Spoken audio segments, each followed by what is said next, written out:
Morning. It's 6:30 in the morning, and I'm just going to go over what's happened with the van in the last week, and maybe some of it will resonate with yourselves. But there's a lot of things, especially what I've had to buy this week with getting the van, and it's maybe things that you haven't really thought about. So basically, the van I got on Monday and I brought home.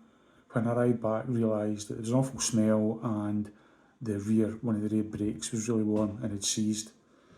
So give the garage their due. They came, they picked up the van on Tuesday, they returned it on Wednesday, and it's because the van had been sitting, the handbrake was on.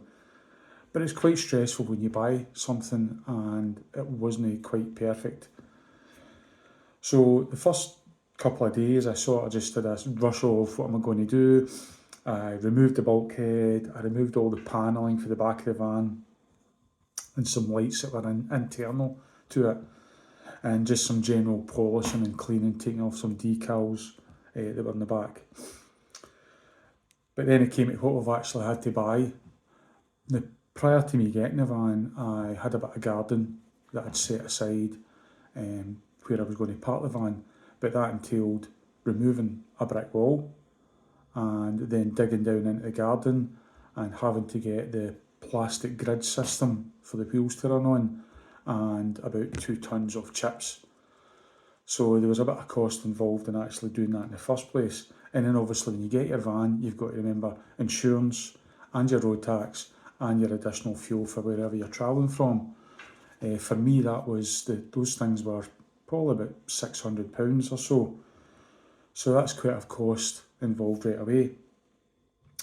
There was a broken piece of trim in the van which I bought and replaced, and there was a bit of trim in the rear offside as well along the panel which was hanging loose. So I took that off and I had to fix a couple of clips with some glue for fixing hard plastic.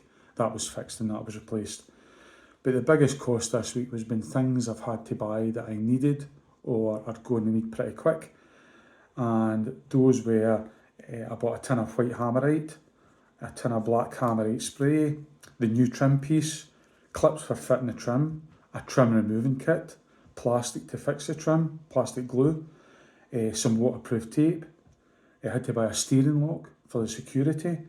I bought penetrating oil spray, I bought white touch-up paint, black trim refurbisher, the black driveway grid for putting the van on, the 2 tons of stone, a bag of ready mixed cement to tidy up the wall, 2 rubble buckets to take the rubble away, and I bought underbody spray because I know that once I start I'm going to have to do that, and I bought some Dodo Mat sound deadening as well.